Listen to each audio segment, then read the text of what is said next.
Whenever I'm standing up for myself, even if I'm breaking up with a guy that I'm dating, I always think I'm doing this on behalf of all women. Like, I'm going to stand up in this moment. I wouldn't accept this treatment for my sister, for my niece, you know what I mean, for a friend. So I always use that as a barometer with how I will allow myself to be treated. Because in many times, and I'm sure you know this as a sister, you will fight harder for someone else than you will fight for yourself.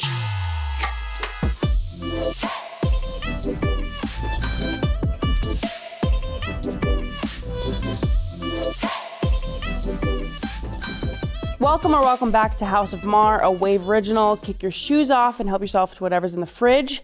The Wi-Fi password is high and mighty, all caps. We have a few house rules, of course. Girls are magic. Reading is hot. And so are you. I am the middle sister, Alona. I am the eldest daughter, Olivia. And I'm the youngest, Adriana.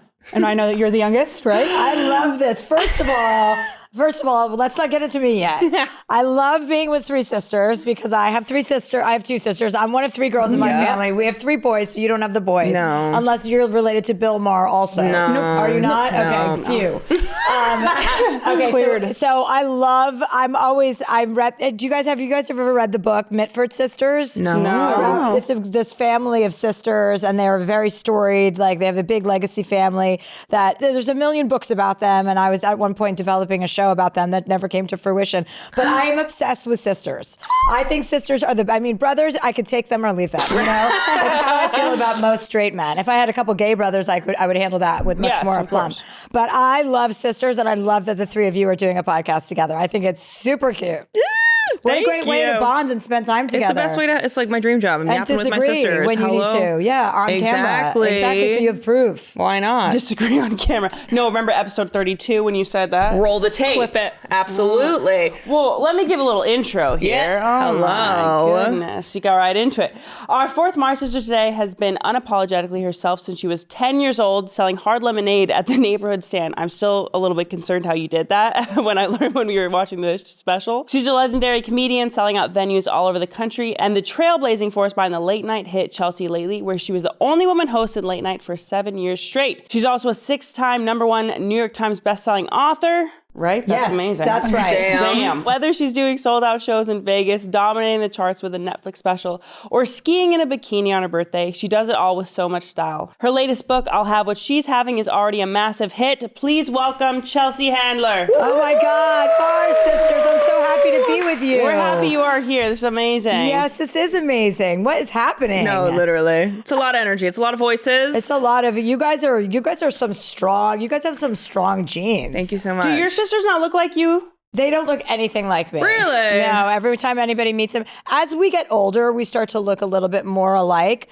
But I mean, I have access to stuff that they don't have access to. Do you know what I mean? Let's be honest. I live in Los Angeles. They've never had a laser. Mm-hmm. They've never had a lip flip, which somebody accused me of having the other day, which I had to look up, a lip flip, which I don't have. Okay. But I do have lots of other things going on. Let's be honest. Of course. So, yes. So when I see my sisters, I think, just come with me to Los Angeles and we can fix everything. I'll show you the way. They're perfect just the way they are, and they're normal. I'm not, you know, so they're less affected. Are they over on the East Coast? One is in New Jersey and one's in San Francisco. Okay. Yes. They spread out. Yeah, they're spread out. And then my brothers both live in New Jersey too. I left New Jersey when I was around 19 years old for the betterment of New Jersey, I think. You know, it was time for me to spread my wings and fly. So I drove across country at a very early age, and I wanted to start my life in LA because I just thought that's when my life would begin, was Los Angeles. And so I drove across country. I had a guy that was driving across country with me. I dropped him off after about 5 hours of listening to him talk at a hotel. I was like, why don't you get out of the car? And then I pulled away. A few more details to that story, which we'll skip. And there was no sex, nothing like that. And I drove across country by myself, which was kind of a metaphor for my new life, you know, I tried to go across the country with someone for protection. And then I had to discard that person because I thought, actually, I'm safer by myself. Yeah. And so it was kind of the beginning of my adulthood, even though I was a little kid, because at 19, I don't think you're an adult, really. You don't feel like an adult anyway. Were you still stopping in motels and everything solo? I didn't stop anywhere except for to sleep and to get gas. That's all I did because I was so scared of being by myself. Right. And a young girl in the middle of, I was like driving through the panhandle of Texas. I took that lower 66 route. So, I got here pretty fast. Nice. Nice. Record Sped. time. Because you just knew that's where your life was meant to be. Yes. And you've always felt like you wanted to be like a star and out there putting your whole personality, everything out there. Yeah, I really just wanted people to hear what I had to say. Yeah. Like, I really believed that I had a contribution to make based on my own thoughts, which is really ridiculous at that age, to think that I was like, once people hear me, they're going to understand.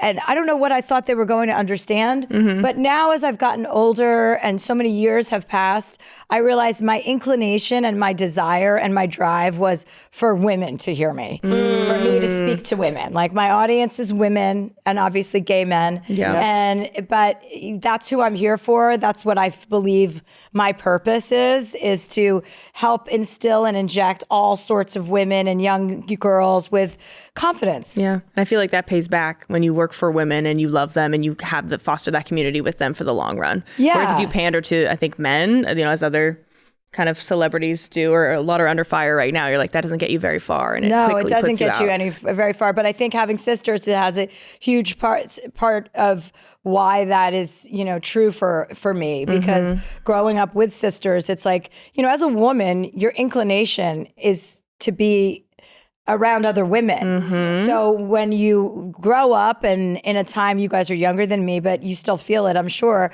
When you grow up and are like taught to believe there's not room for many more than you, then then you're buying into the whole sexist idea that there's not enough room for women. So we better get rid of any other competition that is a woman. That's not true. Like, that's the biggest line of bullshit I think that we've all been fed is like, all ships rise with the tide. So if you're doing well, that's good for other women. Absolutely. If you're doing well, that's good for other women. But that's something that I think having a sister or sisters is very important it becomes ingrained in you. Absolutely. I mean, with Alona being a professional female athlete, the money is what it is. But I manage her. We call me a sistager. But alongside her agent, it's like as the bit more money we can get for her, that means the next female rugby player, whatever, gets that much more as well. So it's like lifting all the rising tides and everything. It's like whenever I'm standing up for myself, or even if I'm breaking up with a guy that I'm dating, I always think, I'm doing this on behalf of all women. Like, I am going to stand up in this moment because I wouldn't accept this treatment for my sister, for my niece, you know what I mean, for a friend. So I always use that as a barometer with how I will allow myself to be treated, because in many times, and I'm sure you know this as a sister, you will fight harder for someone else than you will fight for yourself. Yep. But did it take you a while to get there? Like, did you first accept less than you deserved for a while? Yes. So you had to learn? I was a defender of others way more than I was a defender of myself. And then I realized, like, oh, wait, I come with this package where people think I'm a super confident and like a baller and everything. And I just kind of believed that about myself from other people, you know? And then when I sat down and I was like, wait, in this instance, are you standing up for yourself? Are you scared to be the squeaky wheel? Especially in comedy, in a male dominated industry, which is now there's so many more females than when I began and started. But you kind of want to be one of the guys. And I'm sure you can relate to that as an athlete. Like, you want to be accepted by the guys. You want to be the cool chick. That's subscribing to that kind of mentality and sexism as well. Because why do we want to be one of the guys? Yeah. We're not guys. No, I don't want that. Yeah. They stink. But you're lucky to be surrounded by so many women. Yes. I mean, I think that's helped me to grow even my brand and who I am. The humor I think I have is very much sort of geared towards women.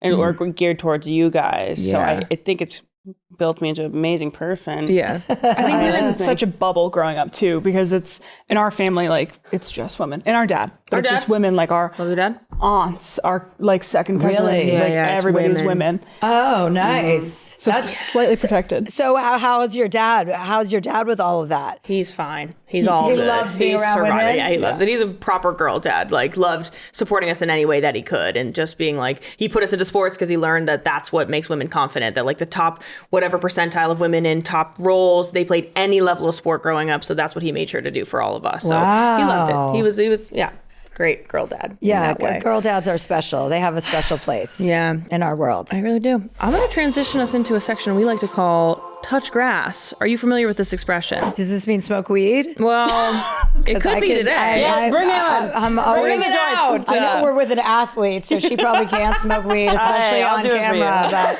I can always smoke weed. She's not being drug tested right now, so Perfect. why not? We have a window. Hurry, quickly. Okay, so touch grass is an expression used because we're so online these days. We're so out of touch that we need to literally go outside and touch some grass, touch some dirt, get down and dirty with what's important. Feel the earth beneath you. Feel the earth beneath Earthing. you. Remember what's important. Love it. Touch grass, and then also athlete. So, grass field. You get it. This week, we want to talk about, you even brought it up yourself. People were saying you had a lip flip. You had to look that up, but you're very real about, you've had work done, and you will talk about it. Whatever. People who lie about having work done. What are your thoughts there? I just feel like it's listen, this is my position, and everyone's obviously entitled to do whatever the hell they think they want to do. But I just feel like it's a disservice to other women to pretend that you're not doing something and you look 20 years younger than everybody else, or this shame around Ozempic or GLP-1s. It's like, I'm on Ozempic or on whatever it is now. Tirzepatide is the newest iteration that I'm on. But I know I don't have a weight problem, but I also like to not pig out at the end of the night and I curb my appetite. So I microdose it. I microdose lots of things. But that's how I feel about, like, you want to share your secrets with other women and share what you're doing. And I don't like a false narrative. I don't like lies, and I'm a truth teller. So I'll always be honest about, anything that is going to help inform other women. Mm-hmm. Love that. Yeah. And it also kind of reinforces unrealistic beauty standards if you're not. Absolutely. Exactly what you just it's said. like we live in Hollywood. We know about things that nobody knows about. Yeah. We knew about salmon sperm facials before salmon knew their sperm was being stolen. And your sisters don't even know about it still. My to sisters this don't want day. anything to do with the procedures I get done. I was like, listen, I once got this Morpheus procedure, which is like a serious laser. You look fucked up for about 2 weeks, okay? You are black and blue. You are swollen. It's crazy. It's a really painful laser. And I did it all over my arms too, because I wanted to tighten the skin on my arms. And my sister said, something's so wrong with you. Like, your skin on your arms. And I was like, look, I don't like this. And she goes, you just look like you've lost the plot. And I'm like, I know, but I live in LA. Like, I'm surrounded by these people all the time. I'm easily influenced. Yeah. When I suggest any sort of procedure to my sister, she's just like, I can't deal with the pain. She's like, you like pain. And I'm like, well, I don't like pain, but I can take the pain to get to the other side. Which I'm sure you could relate to that. Yes. I mean, in a much different way. I'm not calling myself an athlete.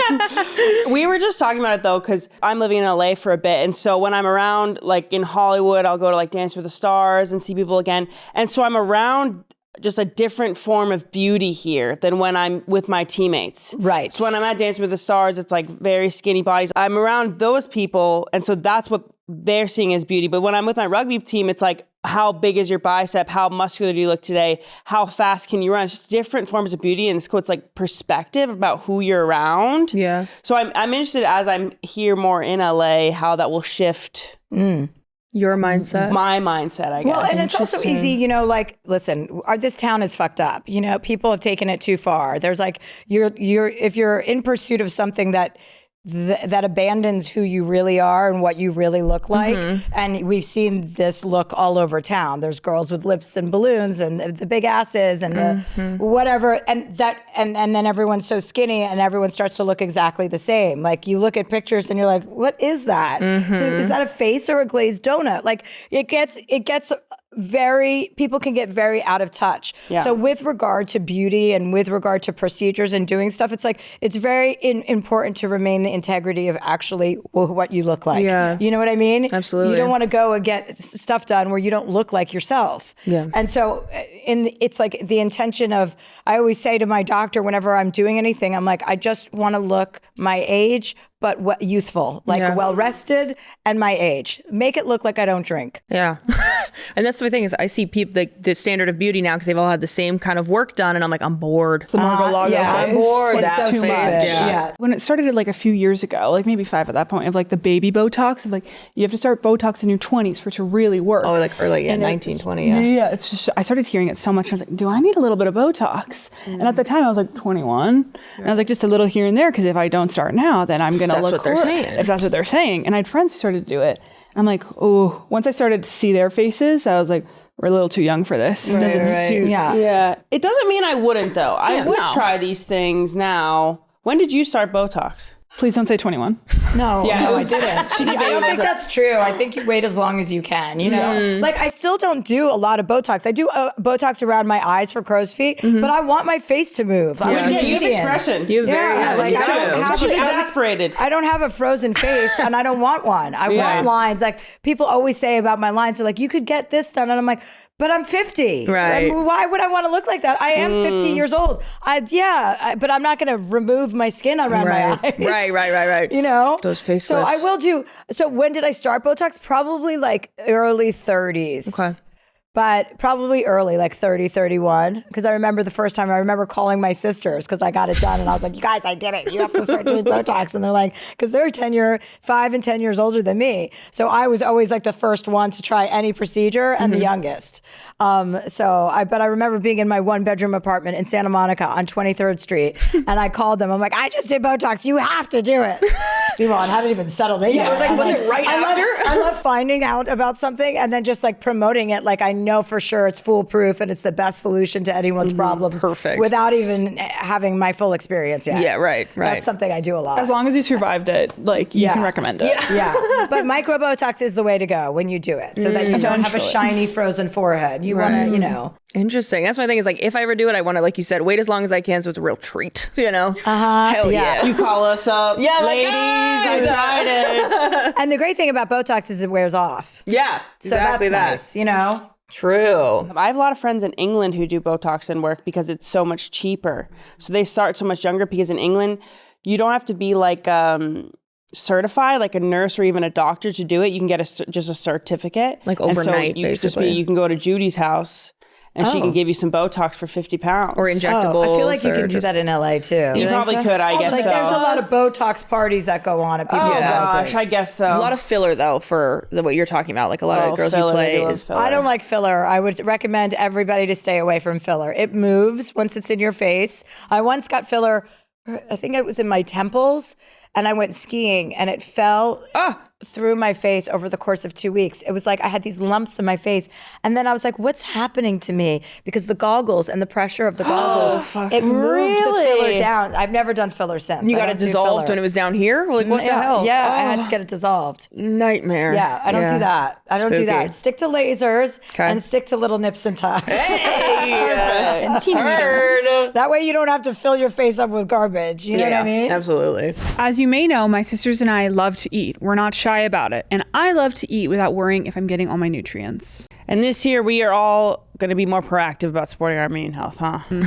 There's no right time for better health. There's just now. AG1 is the easiest and most impactful habit you can implement this year. AG1 isn't just another supplement, it's a daily micro habit that supports whole body health. AG1's daily health drink combines your multivitamin, pre- and probiotics, superfoods, and antioxidants into one simple green scoop. 20 seconds, 1 scoop, 8 ounces of water, done. Drink it first thing before coffee, before checking your phone. It will become a micro habit that anchors everything else. They've added more vitamins and minerals than ever, clinically proven to fill common nutrient gaps. It's one of the easiest things we can do to support our body every day. AG1 has over 50,000 verified 5-star reviews and comes with a 90-day money-back guarantee. Go to drinkag1.com/Mar to get their best offer. For a limited time only, get a free AG1 duffel bag and free AG1 welcome kit with your first subscription order, only while supplies last. That's drinkag1.com/Mar. drinkag1.com/Mar. All right, so touch some grass on lying about things that you've had done.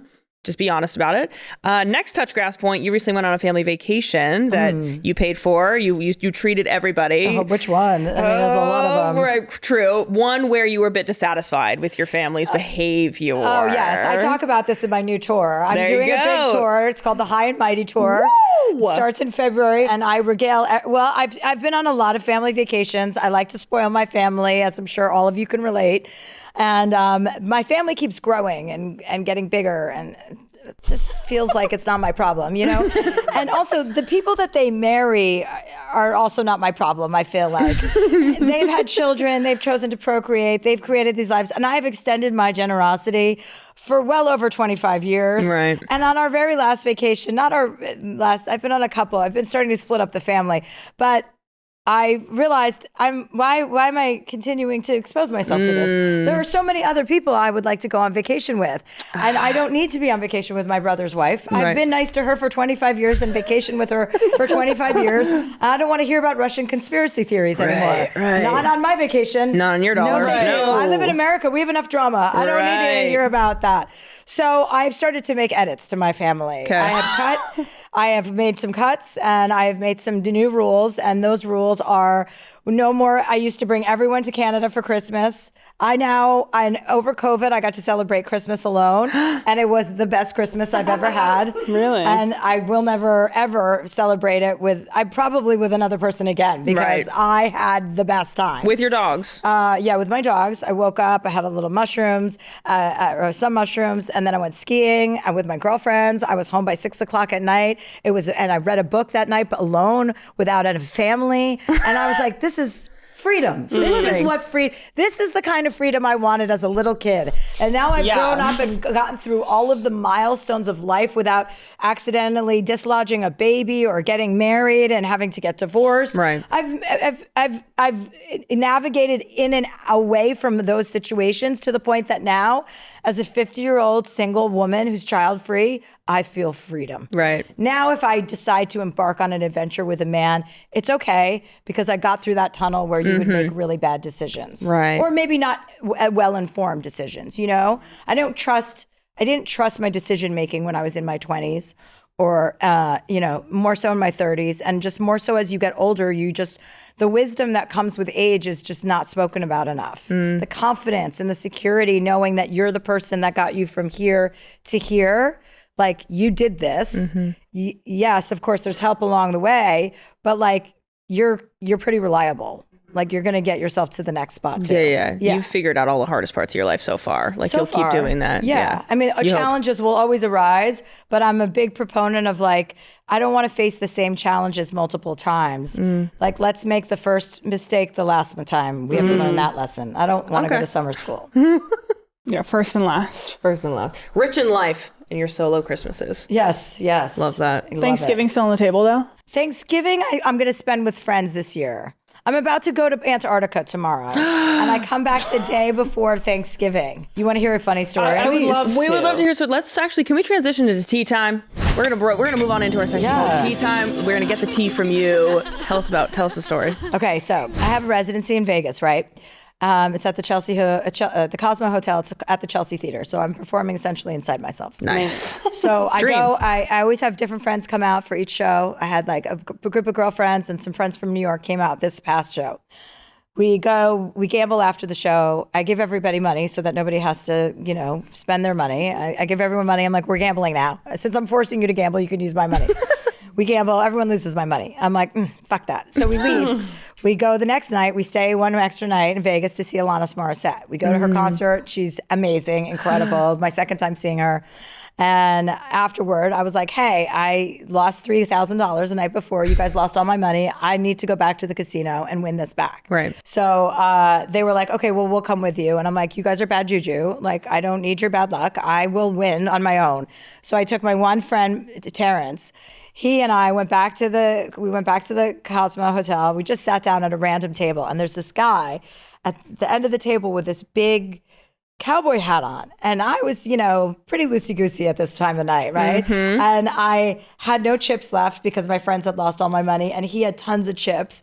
And he was like a younger guy, younger than me, and just like a cowboy. And I just assumed he was like some Texan, cowboy Republican. And I said, sir, I'm going to need to borrow $1,000.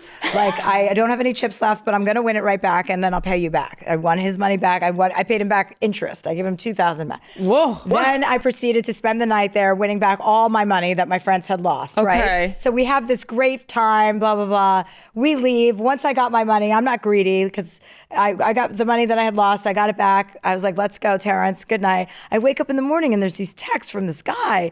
And I say to my friend Terrence, I go, who's did I give that guy my phone number last night? He goes, yeah, he asked for your Cowboy phone hat number, man. the cowboy hat Okay. guy. And I was like, cowboy hat guy? I gave him my phone number? I'm like, that guy from Texas? He's like, he's not from Texas and he's not a Republican. You called him a Texas Republican like 10 times. He's from Florida and he's a really nice guy, and his brother and he own this big company or some company. And I was like, I don't remember any of that. And he's like, well, he was really cute, but you weren't interested. And I was like, oh. So this guy starts texting me. So I respond, I said, thank you so much for the loan, blah, blah, blah. And he goes, I would love to come to one of your shows in Vegas. I would love to come back. And would you be willing to hang out again? And we can drink, smoke, gamble, whatever you're into. But would you be open to like, you know, making me like commit to spending time with him? And I'm like, you can come to Vegas, but I'm not making any commitment to anything. And he goes, I'm not trying to be creepy or anything. He goes, but you seem very adventurous. And I'm at a point in my life where I'm looking for more adventure. Okay. And so I sent him the link for my Antarctica trip. And I said, well, if you're looking for adventure, this is a trip I'm going on in next week. And then 24 hours later, he's like, I'll see you in Antarctica. No. So I'm leaving tomorrow on this trip to Antarctica, which you have to fly to Buenos Aires, and then you fly to Patagonia. Then we take a boat from Patagonia over Drake's Passage to Antarctica, and I'm going with one of my girlfriends from Whistler, but this guy's also coming. What? So this has just got all the makings of a classic Chelsea story. I love the way it started, and I love where it's going. I actually love that. Yeah. A man who's taking some action. Yeah. Yes. Do you remember what he where his looks mouth like? is. Well, he sent me his Instagram there, and I went through it. Nice. He's very cute. He's not really my type, but who cares about that? Because I like the move. Yeah, if he flies to I like Antarctica the move. for you. What I want, what I've always written, whenever I've written down what I'm looking for in a partner, it is somebody who has the interest in traveling and the ability, financial capabilities to do so. Like, I don't want to pay for somebody to come with me and have, like, you know what I mean? I'm not interested. I've done that enough with my family, and I'm not even having sex with those people. So We were just discussing it too, because I've seen some men in the past who don't make a lot of money. What are your thoughts on that? Like, when I spend time with them, because I now have a certain lifestyle I like to uphold. Yes. And certain dinners I like to do, but I don't think they make a lot of money. Is it okay? Like, usually the thing is, find a rich man or whatever. Yeah. And then Cher says, I am a rich man or whatever. But how do you deal with that? And people say date in your tax bracket or whatever. Like, what are your thoughts? I've never been like, I've always been able to take care of myself. So that has never been the reason to be with somebody, nor should it be. Yeah. Obviously. It really is about character. But it's also, there's a difference between not having a lot of money and being broke. Being broke is not hot. Being broke means you don't have your shit together. Being broke can imply laziness. As long as you're not lazy, then I can work with that. Okay. I don't need you to buy me jewelry. I can buy all of that shit for myself, and I don't even care about jewelry. I don't care about all of that stuff. What I need is something that you have to be an addition to my life, not a subtraction, and not a subtraction that I'm paying for also. Right. Like, I'm not flying you back and forth to meet me. I've done that. Okay. And I've done the rich guy. So I've had a full spectrum of experience. Yeah. And it's much more comfortable dating somebody that takes care of themselves and has a future, Broke is just, no. Then you better be really good at a bunch of other things. Right. Right. And not just, I mean around the house. I mean driving, skiing, cooking. Installing shelves. Chip in every other way. Yeah, fix a car. Yeah, fix a car. What Know what about- that sound is your car's making. That's hot. Yeah, Change my tire. Right. Yeah. Domestic labor. God. Okay. New Good to know. That is good to hear, though. Yeah. That's a very good to salad know. of experience is what you've had, it seems. Yeah, I've had a mixed salad, Yeah, definitely. mixed salad. Yeah, Real I don't mixed have bag. a type. I just try to be open-minded and look for something that I haven't had before. If he wanted to, he would go to Antarctica Yeah. Right. Yeah, like I like that initiative. Yeah. When he said, I'll see you in Antarctica, I was like, you know what? I think I might like this guy. There's potential now, because if that's a strong decision, that's an expensive trip. Yeah. I was Yeah. like, oh, this guy's got his shit together. What do you do in Antarctica once you get there? You go on expeditions. Oh. So I'm going to a psychedelic conference. If I haven't made that Perfect. clear yet Right. in this interview, I love psychedelics. I love microdosing. So this is it's an organization called MAPS. And there's a guy that runs it called Rick Goblin. And so it's basically like all the studies that show how much psychedelics psychedelics now in microdose form or in journey type situations help people with PTSD, help people with, delayed grief or personalized trauma or anything that may have happened that you need therapy for. So that's the backdrop. It's a kind of psychedelic conference about all the benefits of that. And then you go on like excursions, like you go see the penguins one day, you go on icebergs, you can go skiing, you're in Antarctica. So there's lots of action and activity. You can polar plunge. I've seen this, but you got to get strapped in first, right? Yeah. You got to be on like a tether. Well, that's actually probably the way to do it because then they got to lift you back up. Exactly, when you're too cold to get out. I'd rather step down off of like a step ladder and then lose my nerve halfway through. Right. No, I think you have to jump in plunge. because I think if you feel it first, you're won't never going to do it. Get strapped in with the tether, jump in. But what if they don't get me out? They will. That's the point of it. See, that gives me more anxiety than me doing it myself. You have a Texas Republican there to pull you out. No, I do not. Stop saying such words. Who said that? Some say he's from Florida, which is almost worse than Texas at this point. I know he's from Florida. I was like, oh. I mean, I wasn't happy about Florida either, but I like the idea that you're like just assuming this person's going to be your boyfriend. You're like, well, if he lives in Florida, it's like, who gives a shit where he lives? I'll probably never see him again after this. We'll see. We'll see. I'll keep you guys posted. I love that we're on the precipice of this. I know, I do too. Because it's been a minute since I've had a guy that I was interested in. Mm-hmm. Like, it's been a minute. I've kind of been really busy and it's just not in the front of mind. I'm not a boy crazy girl. I've never been that way. And I haven't had a boyfriend recently. So I was like, God, I wonder when I'm going to be interested in someone. So to walk into like a casino, sit down next to somebody randomly for an hour and then have it all kind of come out like this kind of feels like, oh, this is exactly what I should be doing. It's cosmic, right? Fun, you know? Cute. And would you have him come to your show? So you won't be in the residency for a bit, but would you love if he came to that? Yeah, he's welcome to come. I mean, anyone's welcome to come. Yeah, I don't have a problem with that. Right. With a guy seeing me perform, you mean? Yeah, or like, because your shows are also like, we've watched a couple and it's very much to women's subject. Like, we found it to be hilarious. And I think men would also find it very funny as well. You have to be a real man to be able to deal with me. A lot of straight men can't hang with me, or they don't want to. They're like, shut her up. She is so annoying and so obnoxious. Yes, Keep him I have away an from issue. you. I've had problems with straight men my whole life. They always are telling me to take it down a notch. And I'm like, why? I'm just acting like a man. Why? Ooh, I love that. Yeah. It's a good. Where one. did like your sense of comedy come from and how your sense of humor? Like for me, I think my sisters and how we were raised, was it your family as well? Or did you ever feel like the outlier and that's kind of where you got from as being the baby? It was my family for sure. Our parents were ridiculous.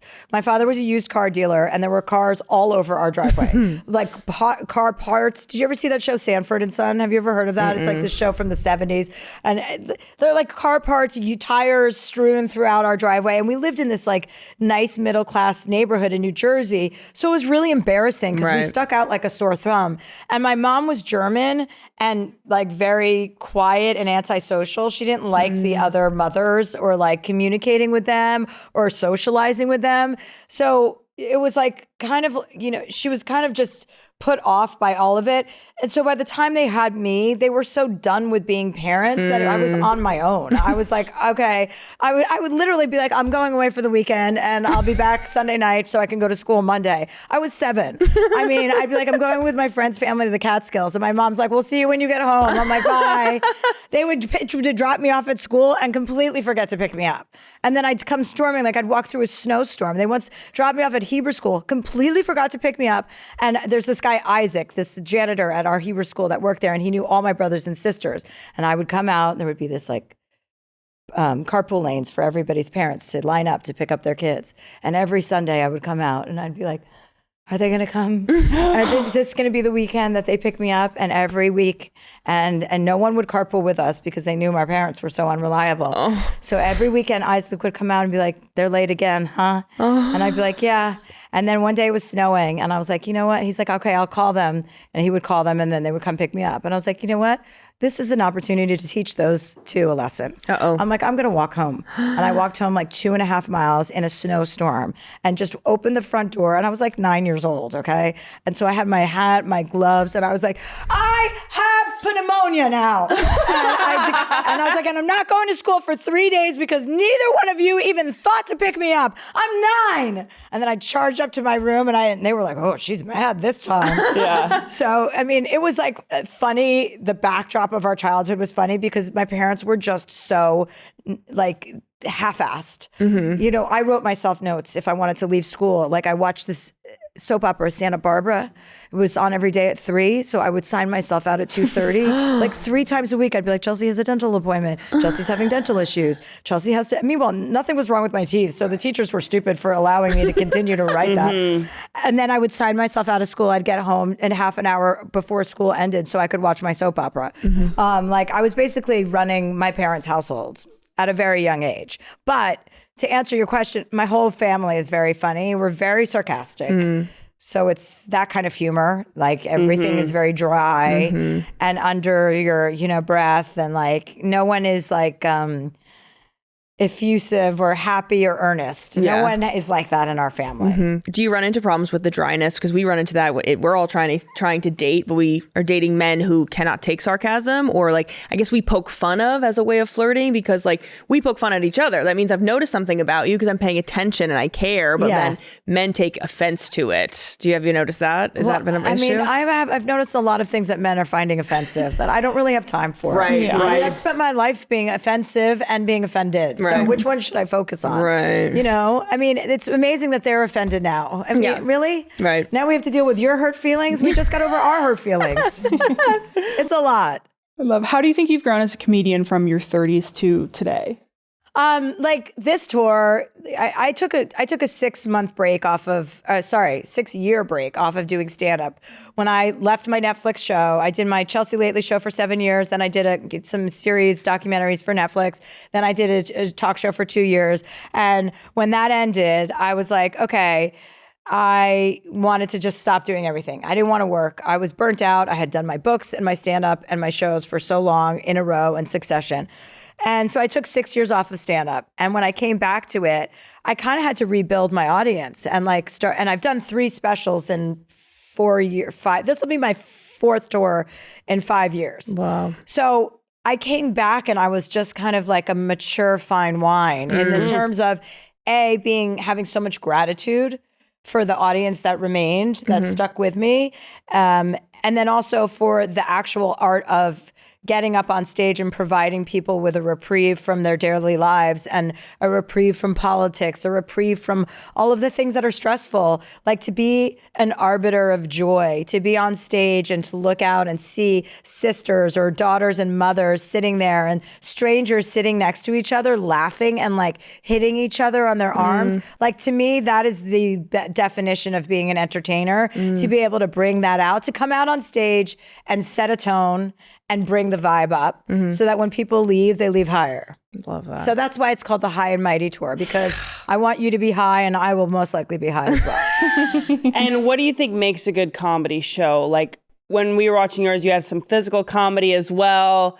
I love the masturbation physical comedy. That was really great to me. Like, I think that's great, but it's not over the top at times. Like some comedians that go across the floor. Right. You work with intonation and such. You got running bits that you pick Your up virgin on. sister. Your virgin Virgin sister. sister. That one we found hilarious. We kept catching Every time that. you said that, Oh we're like, my God. she's done it again. Yeah, she was a virgin for a really long time. I mean, she's somebody who could turn back into a virgin because she probably spent more time being a virgin than not being a virgin. Born again. Born again. But I mean, it's all personal stories. So I think there are 2 types of comics that I'm aware of. There are people that just get up and tell jokes. And then there are people that are storytellers, and I'm a storyteller. I like to tell my personal stories. I like to take the funniest, most ridiculous kind of aspects of my life and combine them all into like one big story. Like people will say or have said about me that I'm outrageous, but I want to be outrageous. I want to live an outrageous life. So my experiences are real. Like I don't manufacture them. Sometimes I add a person to the mix for the purpose of a story, or I change the location for the purpose of a punchline, but I don't make it up. Like my family will always be like, is that part true? Like my sister will be like, that didn't happen. And my other sister's like, that totally happened. You weren't there for that. You know, like they sometimes think I'm making it up. I'm like, no. So I think the art of like, you know, it's the same with writing books. I'm sharing my personal stuff. And if you are sharing that in an honest way, you have to share the good stuff and the bad stuff. You can't cherry pick what you want people to see about you. Like, I'm beautiful and ugly. I have all of those things and I'm going to share them. I'm not shy or embarrassed about any of them. I have a great body. I have cellulite. I get, all of the things that girls can be quiet about or try to hide. It's like, no, let's just show ourselves. And that's how I feel about storytelling. I feel like, you edit for other people's feelings, not your own. I kind of spare other people, not family members, because I feel like, they deserve it. Yeah, they owe you. And they've been with me my whole life. It's like, that's where most of my material comes from. And Right. it's a never ending well. So I don't know if that answered your question. That's kind of special though. That's like, you'd give the ugly, you give the beautiful. And in a book, it's like, there you have it. But when you're on tour, you get to see it affect people. Yeah. Like you say, they're hitting each other's arms. You get to see your kind of storytelling in motion. Yeah, it's just great to walk out into a theater and just to have like this thunderous applause. And I think that was probably a big component of what was missing in my first half of my career.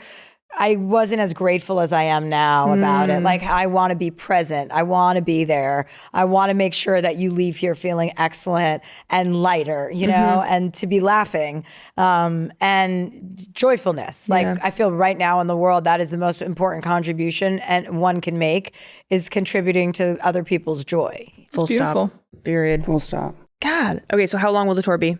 The tour I'm starting out. The tour will be, I announced 40 cities. You can get 40. tickets at chelseahandler.com, but we'll probably add another 40 for the rest of the year. Perfect. So it'll end up probably being about 80 to 100 shows for the year. But that's my jam, girls. That's what I do. Are you in a tour bus and you just go around? No, those are for boys. Of course. I fly on planes. Of course. Yes. Right, I dated sorry. somebody who went on a tour bus, and I smelled that tour bus. And there were about 7 men on that tour bus, and it smells like a sock that farted. Right. It was disgusting. Perfect. And no, I don't know that many women take tour buses, but I could be wrong. But I prefer a flight. Do you settle into any kind of routines? Because even flying, I imagine tour is very rough on any kind of routine or your system. What do you kind of settle into? I mean, I'm really into electrolytes. I'm really into that. I mean, I'm not as, everyone's the water. It's just everyone's always trying to force you to drink water. It's like, I'm so sick of hearing about water. I mean, is it really that important? Because nobody gave me water until I was fucking 40 years old.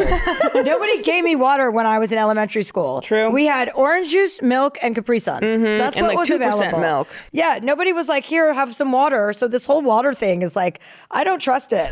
I don't know that we need all this water. And I water. don't trust electrolytes. I'm like, where did the electrolytes come from? Well, now they say if you drink too much water, you'll get dehydrated. It's like, well, which one is it? And then they say the electrolytes are the most important part. And I'm like, well, then can I just have the electrolytes? And Yeah. I'll snort those. and I'll why aren't we forget just about getting the those from water? Yeah, I don't know. It's very confusing. I know dogs need water. I believe that. I believe in that. But I don't believe that we need as much water as they are telling us we need. I agree, because when you go to Europe, in America, when you get a big pint glass when you come to a restaurant, and then in Europe, set it they down. Put it in maybe this forget little- to put yeah. it on, and then that's it. They're thriving over there. Yeah. Do you feel a difference? Well, I mean, this is going to be an obvious answer, but I'll ask the question anyway. Do you feel a vast performance difference when you're dehydrated? Like, do you feel that water makes a huge difference in your performance? I don't think so. But you always have to weigh yourself in. So you weigh yourself in before you play, and then you weigh yourself out to see how much water you've lost. And if you've lost too much, you have to really rehydrate. And so they're always pushing water on you. We have to do pee tests constantly to see how hydrated we are. But whenever I do pee tests, I'm always supposedly dehydrated. And I was like, I was chugging water until I went to bed, and I Maybe peed 3 too times much that night. water. Yeah, how am I dehydrated? I just don't believe it. How much water weight can you lose in one session? You could lose about like 6 pounds if it's really hot. Oh, And God. so 6 that's pounds? not good then. Right. Yeah, you don't want to be losing that. So like normally you'd lose like a pound or 2 pounds, something like that. Like if Okay. it's a very hot session, You're you working can lose a lot. So hard. you need to they're thrusting water in your face. Wow. I as well don't believe it, especially when I have to do this hydration testing. I'm always dehydrated. And when you're dehydrated, do they give you salt? Yep, you Yeah. have to do that. Like they'll just salt extra things. We've done like salt tests too, where you put like a salt patch on, see how much salt you've lost when you've What? Yeah. But also there's also water in everything we're eating. Yeah. There's water in bagels. There's water in fish. Have another piece of fish. Why do I have to have so much water?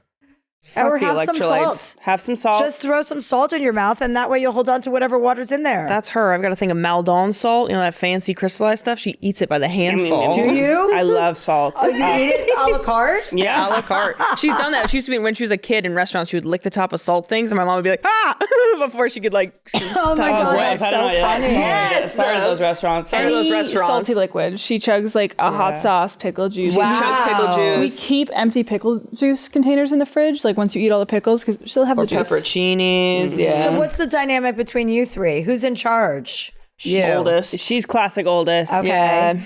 I don't know what I am. You're classic middle. I'm classic middle. Bit of a troublemaker, but also like Have you quite guys ever read grounded. the book Birth Order? No, we got to. Oh, We've really? heard of this. The Sibling Effect and Birth Order are good books about like families and numbers and child numbers. They kind of say the same thing, but in a different way. Okay. And do you guys fit that mold? You and your sisters? Yeah. Okay. Yeah, because when you have more than three, it repeats. The pattern repeats. So it goes, we had 3 boys and then 3 girls. So if the first oldest isn't the responsible type A one, then the second one will take that position. If the oldest is a fuck up and like ends up being like a drug user or whatever, then the second one becomes in charge. But usually it's the oldest, then the middle, and then the youngest one is the rebellious, crazy one, typically speaking. And then the pattern starts, then it repeats again. You go 3-2-1, 3-2-1. Her rebellion was trying theater instead of sports at one point. So Oh, really? that's They didn't let me You're do not this rebellious crazy enough. as they got. No. Well, that means she's doing a good job keeping you in line as the oldest. Now, she did steal alcohol from our parents when we never did. So Our dad famously like collects alcohol, and so I was very smart, and I would take a shot from each bottle instead of just going after one bottle, so they never noticed it went lower. That is smart. And of course, I'd have sleepovers with my friends, and they never caught on. yeah, whatever. But they were like golden children, and Because they you set such a perfect example. they were also not very social in high school. Oh, really? And so all of a sudden, I have this like era of like, not era, but like there was like, well, you're so cool in high school. I was like, I don't think I was. I just To us, that seemed cool. I was much cooler than you guys. My oldest sister was the coolest. My second sister, the virgin, you know how that is. Of course. And then I was just a hellion, like just crazy, fucking crazy. Like my parents my mom, like I feel so bad for the way that I acted, you know. My mom has passed away and so has my father, thank God, because he was a real pain in the ass. But my mom, when I think about what I put her through as a teenager, I was just out of my mind. And I couldn't wait to be free from the family. I was like, I just need to get away from this family. Yeah. I need to start my own future. You know, Yeah. like if I could have moved out when I was 13, I would have. Yeah. I've apologized to my mom a few times. I'm like, Have you? so sorry. Because I was like, I look back on how I acted. And I was like, fucking nightmare. I was a little nightmare. That's And so- nice that you apologize. Yeah, while you still have her, because I mean, when I say I'm sorry to my mom, I don't know who I'm talking to. I'm like, sorry, Mom. You hope she's hearing it, right? Yeah, so that's nice. You're the youngest, though, but the way that you are such a proponent for speaking your mind, telling women to say exactly what they want, what they feel, it's how you are. Do you almost feel, though, like a big sister to your audiences in that way, even though you are Yeah, a little and especially sister? on my podcast too. Like it's a call-in podcast, so people call in for advice, and it's called Dear Chelsea. So like, because I am that's how I always feel, like a big sister. Like I'm always going to tell you the truth, whether you're a close friend of mine or a stranger. If you're a woman, especially, it's like I got your back. You know, like if you need to know if you have food in your teeth, I'll tell you if you have food in your teeth. Yeah. If you need advice on a problem and you need someone's opinion who's actually not involved in that problem, which is the most objective opinion you can get, I'll tell you the truth. So I do feel like a big sister in many ways, in many respects. I feel like a big sister to my sisters in many ways, even though I'm the youngest. So, you know, I'm decisive and I can make decisions and I I can make things happen. You say what needs to be said. An elephant and you have never been in the same room together. That's what I'm hearing. Right. So your mom was a German immigrant, right? Yes. Do you think you get a lot of that, like, is like, what do you call it, from Germany, like very German of you? My Very mom direct. wasn't that kind of German. She was Really? very soft and demure. She was like very ladylike. So she was a little horrified by my mouth. You know, she was like, "What is this child that I have?" Like, Right. I was so boisterous and precocious and just didn't care what anyone. Like, I just was like a bull in a china shop. But my mom was very sweet and like understood. Like my dad would always go, what are we going to do with her? What's wrong with her about me? He'd be like, something's wrong with her. And my mom would be like, she just needs to grow up and shake it out. She just needs to, she needs to shake it out. Like she'll get older and she'll calm down. And my dad's like, I don't know. We've never seen the one like this before. Like they were like scared for my future. Uncharted territory. Yeah. They didn't know what to do. Interesting. Yeah. They were worried that I was going to go down the wrong path and, have a teenage pregnancy or, marry a drug dealer. Like they just thought I was going off the rails. And I probably was headed in that direction, but I always was able to recognize that at the last minute and pivot. In some of your stories, we, I guess, don't know ages. Like you say when you're 10 years old, you're, doing a hard lemonade stand. I was like, I don't know what a 10year-old looks like. Yeah, we can't picture a 10-year-old in our have head. good thoughts and feelings, I guess. I didn't know they could understand things. Yeah, like right. I could put a 10-year-old and a 4-year-old next to each other. You'd be like, wait And a you wouldn't second. know the difference? Yeah. I'm like, wow, but they are. They're really sentient beings. They really are, yeah. Yeah. They At have 10, you feelings. know what's up. Businesses. The most sentient At 10 business owner, right? At 10 years old, you know how to dream. Right. Right? You have dreams, you know where you want your life to go. Maybe not how you're going to get there, but you definitely have an idea of what you're interested in and what you're not. When I went on a first plane ride with my parents or with my family and saw the first class section, I was like, that's my group right there. Those are the people that I'm going to be hanging out with. I belong Where with. are you guys sitting? They're like, we're actually all going to the back. We're all going to sit and coach. And I'm like, I'm not for long. Yeah. Like, the next time I'm on this plane, I will be flying first class. And I did. Yeah. It was only 3 years later, but I did. At 13 years old, I bought my own first class ticket. Wow. And I haven't flown coach since, to be honest. Right. Good for you. Well, I mean, she's obviously been elevating herself in the world, and we still take flights together, and she obviously boards first and she gets into that section, and then we have to walk by her and we're like, hey, Okay. dude. But that's changing ever so slowly, kind Is of. it? Yeah, they're demoting you back to coach. That sounds like. Well, whenever I go back to Pulling rugby, her back. so like when I'm in doing, deals for people and I'll go here and, I get flown business or first. And I'm like, that's just how it is. But then when I go back with my rugby team, that's like 30 plus people they travel with. And we don't have a lot of money in rugby. And so I really get back down to my roots. Yeah. And we all travel back to coach together. There was one flight we were supposed to do like a 16-hour flight to Sydney. And I got a call from her. She was like, you got to see what you can do. You got to get me out of the coach. You got to get me up there if you can. I'm like, oh, and I was calling everybody at the airline and they were like, it's a group ticket. We can't move anybody. I Like, was prepared to pay a lot of money too. I never would. I was prepared to pay a ton of money. But because it was a group ticket, I went to the desk, I went here, and they would not let me upgrade. And I was like, well, you just lost out on business. And so, you're a big mistake. Huge. Yeah, that gets them all the time. Also, hard lemonade stand at 10 years old, and now you have a hard lemonade brand, right? Yeah, I started the hard lemonades. First of all, I opened up a regular lemonade stand with my sister, the virgin one. And I was like, listen, I'll hire you at a day rate and we can, and she was like 50-50 for the lemonade stand. She was 5 years older than me. I'm like, 50-50. This is my concept. Yeah. I'm like, I came up with it. And she's like, concept, it's a lemonade stand. Every kid is doing it. And I'm like, but I'm the one who initiated this. So I worked one day with her. We sold regular lemonade. We did not make a big profit of margin. There was no profit of margin. So I had to reduce my staff. And so at the end of the day, I said, listen, this isn't going to work. I don't want you here. And actually, I'm going to start serving alcohol, but to, raise the profits. So I went back to my parents' house. They weren't drinkers, so I had to go to a neighbor's house on Martha's Vineyard and I got gin, whiskey, tequila, and I brought it all to the lemonade stand the next day. I went around in the neighborhood of all the little kids that rented in the area. I got this little boy named Nelson. He was 10 years old. I'm like, Nelson, do you know how to mix a drink? I have a lemonade stand and I need a bar back. And I was like, and then I knew I could pay Nelson whatever I wanted. He didn't even, wouldn't know what a job was. He was only 10. Right. I was advanced. Right. And we did our lemonade stand. It was a huge hit. Parents would come by. We'd make them mix drinks. If anybody was over 10, they could also order a drink.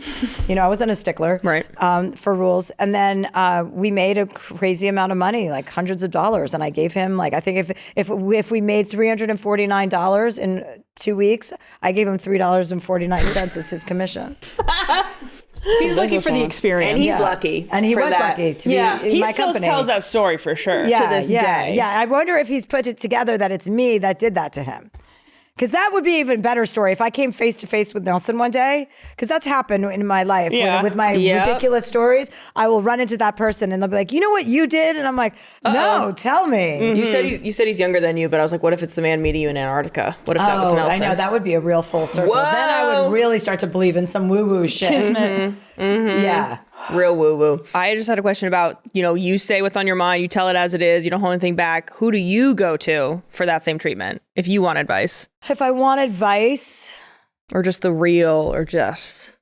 there's not a lot of people that I go to for advice. I have a psychiatrist that I go to when I really have to deal with something that's difficult.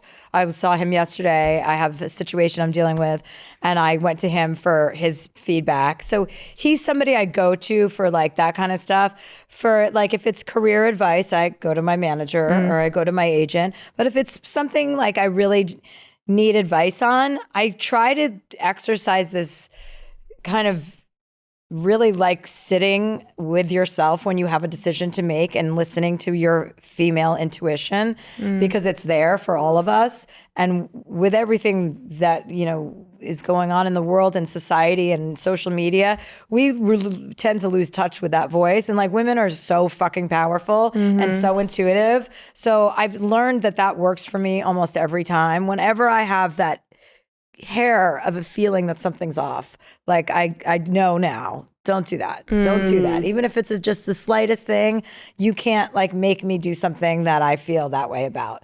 So I just really try to practice listening to my own voice, my own inner voice. Your body knows what's up, and your body knows when you should go towards something or go away from something. So I wish more women were able to. Some women, especially when people call into Dear Chelsea, they're like, how do you know what that voice means? Like, how do you know when to listen to that voice or what it feels like to know that voice? And it's like, it's very hard to describe because it's just a knowing. It's like an instinct that you have to be able to be in touch with yourself enough to hear it. And trusting yourself. I think that's the and you have to trickiest sit part. alone quietly, whether it's meditating or whether it's just being without any of the noise that comes with life, and really listen, and you'll get your answer. Love that. No phones, no distractions. I know. Just that. We've all got to throw our phones in the garbage. Really? Throw it the I'm going to fuck leave my away. phone in Antarctica. Lock it up. Do that. Attach it to, actually, no strap for it, straight into the water after the plunge. Oh yeah. Well, I have a waterproof bag too. I'll be there texting underneath the water. Can you imagine? It'll freeze your plunge. My friend goes, say hello to Santa Claus. I'm like, that's the wrong Wrong pole. one. Like, you might say hello to, you might see Santa before I see him. Maybe evil Santa lives down there. Something Maybe. like that. Can you describe a time in your life when something shook your confidence and how you came back from it? Listen, I don't think that ever goes away. Like, there's always things in life that are going to shake you up. It's about how much better we get at recognizing those moments and knowing that it's not a failure. Oh, this is a sign. This is a sign that I have to like elevate or, like strengthen and be above it, like treat it differently than I would treat anything before. And when I say that, I mean like it's kind of what I was saying earlier, like don't repeat the same things over and over. If you handle a situation poorly once, try not to make a habit out of handling a situation poorly. So when I was probably in my like 27-ish or something, I had this huge showcase at the Montreal Comedy Festival. And that was like the place to be if you were a comedian. I was the it girl. There was all this buzz around me. And I was showcasing in front of every industry executive who could hire me for a job. And I ate shit. I bombed so badly. And it was horrible. Like I thought my life was over. I was like, this is it. It's over. Everything that I've worked so hard in the last 5 years doing stand-up, I had this crazy killer 10-minute set and I just got up there, and as soon as it didn't go my way because I was so green and new, I got so flustered and let the audience's reaction dictate my performance and I lost it. And I had a show the next night, but no one wanted to come back and see me because they're like, she's not ready. She's too green. She's not ready. This was whatever. And I sat in my hotel room and I just remember crying and feeling like, this huge pity party. And then I got back to LA on a Sunday and my manager called me on a Monday and he said, there was one executive that wasn't at your show in Montreal, Grace Wu. She's at NBC. She still works at Peacock and NBC. she wasn't there and she wants to see you perform Tuesday night. Can you do a set tomorrow night? And I was like, yeah, sure. I'll get a set. I was like, okay. I had nothing to lose at this point. I already thought I ended my career, before it began. And I went up and I did the same exact set. I crushed it. Like, it went perfectly. And I got my very first development deal the next morning. Grace Wu called, my manager, and she's like, we're going to pay Chelsea $100,000 to develop a TV show about her. And so in 72 hours, like what had been the worst bomb of my life, in 72, just because I said yes, like I seized the moment and I just went for it, it turned around. And I put that story in my book because it's just such a good lesson for all of us. Like, just when you think things have either fallen apart or you can't get back up, like, look around, because there's rainbows everywhere. And you never know when you're going to get an opportunity to make a first impression that you blew. You know what I mean? You never know when you're going to get an opportunity for a second chance. So it's always yes. Like, anything that scares me, yes, I'll do it. Yeah. So that was a great, like, life lesson. It doesn't matter how bad something, like, you don't know what's going to happen. Yeah. Gorge. Well, I think we'll move on into our Book Nook. We're all readers here. We Great. read Love quite it. a lot, and you are a writer. You've written 6 books? Yes, 7 I've books? written We didn't 7 decide? books, but yes. I think what I've written is 7 books, and 6 of them were #1 New York Times bestsellers. But all of them are New York Times bestsellers. But not Right. all #1. My very first book wasn't a #1. You had to grow. Yeah, I had to grow. I had to evolve. That's Start okay. somewhere. You got to start Still somewhere. growing. Yeah. Whatever. Well, this is like the cozy part of the episode where we're talking about like what's happening just in our Kindles, or what are we reading? What are you writing? Well, I'm not writing right now because, once you write a book, I'm like, I need about a year off from writing. But I write my stand-up, so that's like my writing. But what am I reading? I just read this book by Jen Hatmaker. Do you know Jen Hatmaker? I know the name. It's called Awake. It's about this woman who was like kind of religious, and she lives in this community, and she wakes up, her husband of 27 years finds out he's talking to his girlfriend in the middle of the night. They have 5 kids. They got together when they were 18 and 19 years old, and she was like a big figure in like Christianity. I don't know her from that because I'm not into Christianity, but somebody gave me the book, or the publisher sent it to me and I just read it over the weekend, and it's great. Really? Yeah, it's just like a woman basically facing her worst fear. She's got 5 kids. She does have a career, but she didn't expect her husband to have an affair. He didn't want to resolve the marriage. Like, he didn't want to work on it. So her whole life falls apart. And it's just like her taking you through everything she did. Like, she didn't have one bill in her name. She didn't have any idea how much their mortgage was. She didn't have any idea how much their phone bill. Like, she had to go through she had to change every name. She had to tell the kids, like, they had 2 adopted kids from, I think, Ethiopia. And she had to like basically tell them all that their father was moving out the next day. Like, they woke up and their whole life changed. So I love shit like that. I like memoirs. I like true, and I like history a lot. But what are you guys reading? We are big into romantasy. Like, we read a lot of romance or a lot of fantasy. I love a memoir as well. That's one of my other big, or thrillers. We're talking a lot about thrillers. I just finished a thriller, and I like listening to thrillers, but like, I've done Lucy Foley Guest List, and it's like a fun thriller, but I find that those suck me in a little too much, and it kind of consumes my thoughts, and I have to just like take a pause on them. She's itching for it. She's I like, like that. I'm itching take a for walk. it. I know I love it so much, but I get too consumed by it. I put my headphones on, my noise canceling, and I'm in that world. So I like to more read fun, romantasy, romance little books. When I'm reading, I'm looking for information. I want like my brain to be filled up. Like, that's how I view reading. Like, I'm like, okay, what can I learn from this book? But I read a ton of books because I have guests on my podcast always that write books, and so you want to read them. Like, I just read Malala's new book. That was really good. She's cute. We had her on the show as well. She's a fab. She's friends with Alona because she And loves she's women's funny. sports. She's funny. I don't know why nobody thought she was going to be funny, but I did it. Yeah. That's what we realized, is like, oh, this is just a girl. She's a girl. She just wants to hang out with the girls. Here to have a good time. But that story's so crazy. Yes. Imagine like leaving your home country never and not being allowed back there because of something that was done to you. To her. It's just crazy. Yeah. And that Pakistan is like their feelings towards her to this day are very mixed and dubious. Yeah, and she's still helping though. Yeah, like she is like it's unbelievable. Yeah, what she does for girls' what education, she does for girls and girls in sports and education. It's like, and also I love the difference from her new book from her original one that was sort of people telling her who she was, and the new one where it's obviously finding them all. Beautifully written. I remember I was like just 5 pages in because she was coming on the podcast. I was like, I got to read this.